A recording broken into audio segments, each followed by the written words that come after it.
Vacilfrutta, Adriatica, la Valle dei Sapori, Acqua Marina, l'arte del buon gusto. A Vacil di Breda, Treviso. Benvenuti al Meteo. Il tempo si mantiene buono sul nostro territorio, salvo per l'ormai consueta variabilità sui monti. Ma vediamo insieme il dettaglio di giovedì 5 settembre. Sul Veneto sarà soleggiato dappertutto, il cielo si presenterà al massimo poco nuvoloso. Come detto, sui rilievi al pomeriggio potrebbe annuvolarsi e non si escludono anche degli acquazzoni. In pianura invece resterà asciutto e stabile. Clima gradevole, più fresco, con temperature minime tra i 12 e i 18 gradi, valori massimi tra i 27 e i 30 gradi circa.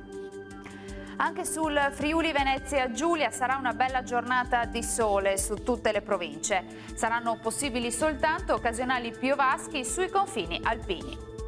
Temperature minime tra 14 e 20 gradi, massime comprese invece tra i 28 e i 30 gradi circa. Ci spostiamo infine sul Trentino Alto Adige, dove inizialmente sarà soleggiato, poi tenderà a coprirsi anche con qualche temporale a carattere sparso. Temperature minime sui 15 gradi, massime tra i 26 e i 29 gradi. Bene, dal meteo di Antenna 3 per ora è tutto, vi do appuntamento al prossimo aggiornamento. Arrivederci.